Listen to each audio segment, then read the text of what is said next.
Professor Rajinikanth Srivastava ji बहुमुखी प्रतिभा के धनी हैं। जब हम लोगों को ये पता ही नहीं था कि यूजीसी से प्रोजेक्ट कैसे मिलता है, उस समय भी प्राचार्य जी अपना यूजीसी से प्रोजेक्ट लेकर के आए।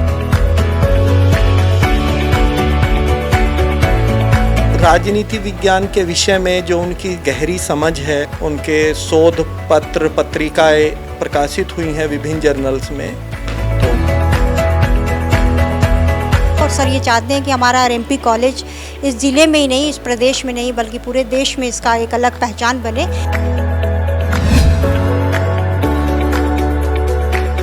आरएमपी पीजी कॉलेज ज़िले का सबसे बड़ा और पुराना ये कॉलेज है। इसके अंदर हजारों बच्चे बच्चियां शिक्षा ग्रहण करते हैं। रजनीकांत सर यहीं पर शिक्षा प्राप्त किया और यहीं पर प्रोफेसर बने।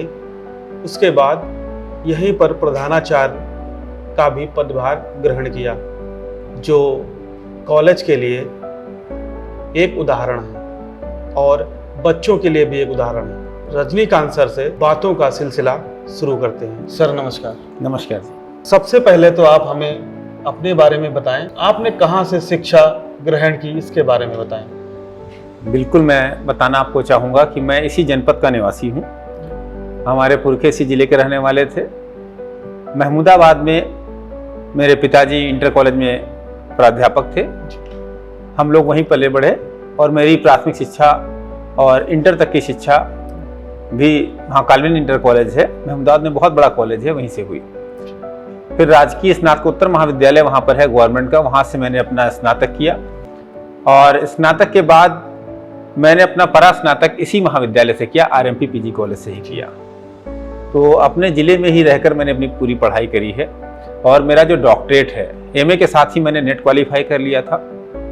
उसके बाद मैंने अध्यापन कार्य किया। मेरा चयन सबसे पहले माध्यमिक शिक्षा सेवा चयन बोर्ड प्रयागराज से हुआ था, इंटर कॉलेज में प्रवक्ता के पद पर। लेकिन मैंने हमेशा अपने ज़िले की ही सेवा करने का लक्ष्य बनाया था, तो मैंने अच्छी मेरिट होने के कारण मुझे म्युनिसिपल इंटर कॉलेज मिल गया था।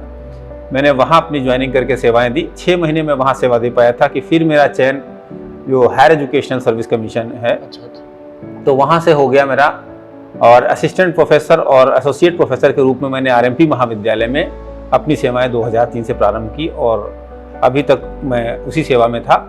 अभी नई नियुक्ति मेरी जो है प्राचार्य के रूप में आयोग से हुई और इस बार भी मुझे जो है हायर एजुकेशन सर्विस कमीशन से प्राचार्य के रूप में जब मेरा चयन हुआ, तो अच्छी मेरिट होने के कारण मुझे फिर से मेरा अपना जनपद मिल गया और अपने जनपद में भी मुझे अपना कॉलेज मिल गया। तो मेरा सदैव बचपन से मेरा यही अपने ज़िले से लगाव रहा, अपने क्षेत्र से, और ये रहा अपने कॉलेज से विशेष लगाव रहा। तो मेरी बस एक ही इच्छा थी, अपने कॉलेज की सेवा करूं और वही कर पा रहा हूं।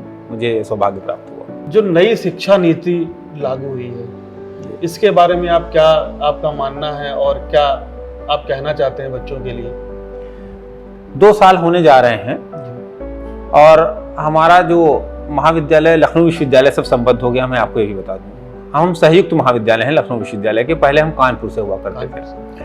तो नई शिक्षा नीति पुरानी शिक्षा जो प्रणाली थी उससे एकदम अलग है, बहुत मायनों में अलग है।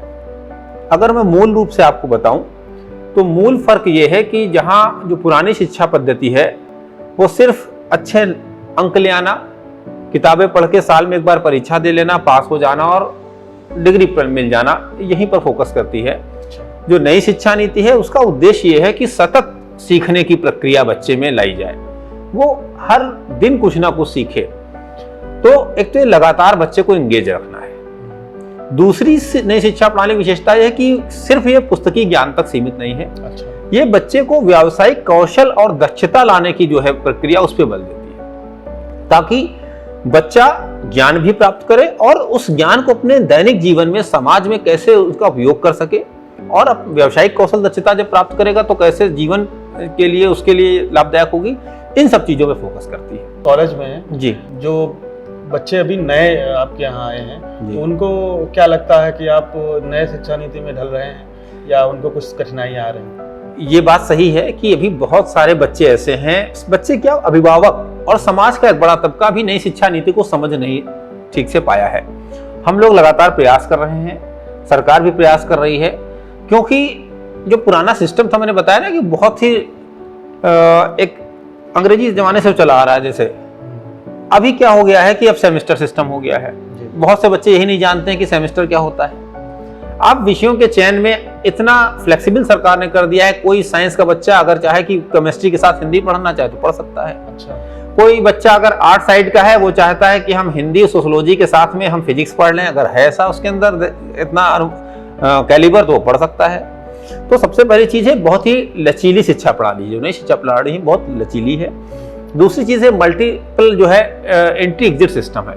मतलब कि कोई भी बच्चा अगर बीच में उसको लगता है कहीं जॉब करना चाहता है, कहीं उसको बीच में लगता है कि कोई समस्या है, उसका ब्रेक हो जाता है, तो उसकी पढ़ाई ब्रेक नहीं होगी।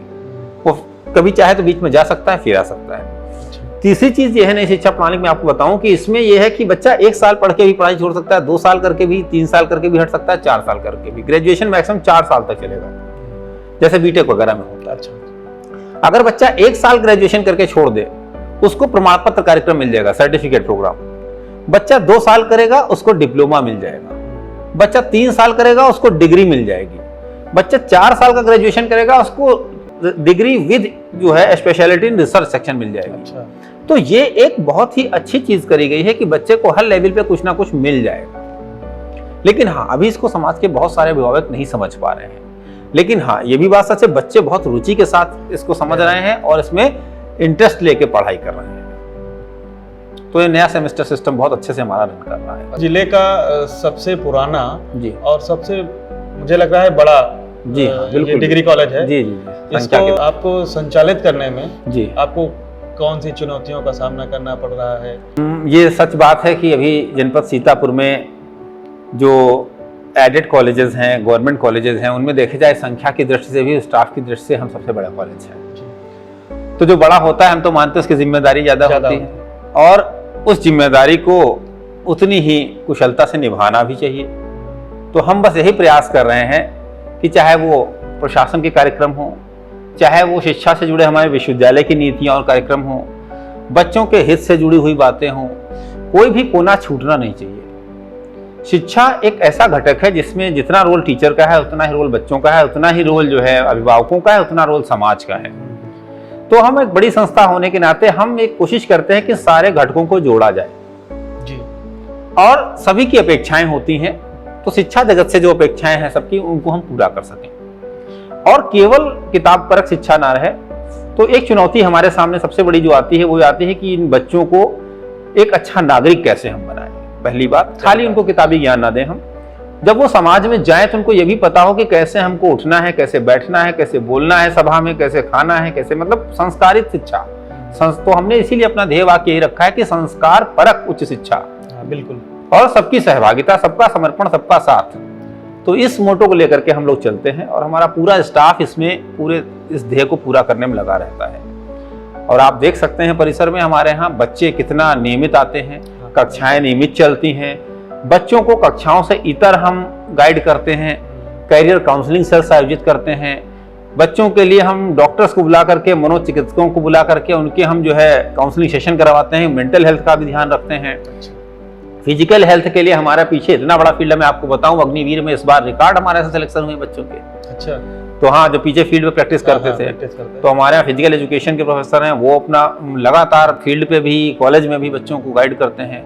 तो फिजिकल, मेंटल, सोशल, तीनों तरह से एक बैलेंस पर्सनालिटी बच्चों की बनाए, ये चुनौती हमारे लिए है और हम उस पर पूरा खरा उतरने की कोशिश कर रहे हैं। अच्छा, उच्च शिक्षा में आपको क्या लगता है, क्या चुनौतियां हैं और आपके हिसाब से क्या सुझाव आपके होने चाहिए? उच्च शिक्षा में वास्तव में इस समय बहुत सी एक चुनौती भरे दौर से गुजर रही है। एक तरफ जहां नई शिक्षा नीति को अच्छी तरह से सरकार लागू करना चाहती है, लेकिन एक समस्या आ रही, बहुत सारी संस्थाएं हैं जिनके पास इंफ्रास्ट्रक्चर की भारी कमी है। तो सरकार के लिए भी एक चुनौती है कि अगर उनको अपनी उच्च शिक्षा में इसको नीति को लागू करना है तो इस तरफ ध्यान देना पड़ेगा कि कहीं पर स्टाफ की कमी है, टीचर्स नहीं है, कहीं पर अभी क्लर्कल स्टाफ की कमी है, फोर्थ क्लास स्टाफ की कमी, क्योंकि देखिए मैंने कहा एक संस्था को पूर्ण करने में हर घटक का योगदान होता है।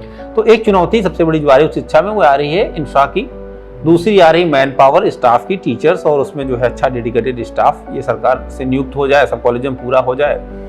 और इसके साथ एक बड़ी चुनौती जो निजी शिक्षा है, जो सेल्फ फाइनेंस कॉलेजेस हैं, उनको भी इस नई शिक्षा नीति के तहत उसी मानक के हिसाब से जो है वो बच्चों को जो है सरकार की इस नीति को लागू कर पाए, ये सरकार को देखना पड़ेगा। ये टीवी से बात की है, इसके लिए आपका धन्यवाद।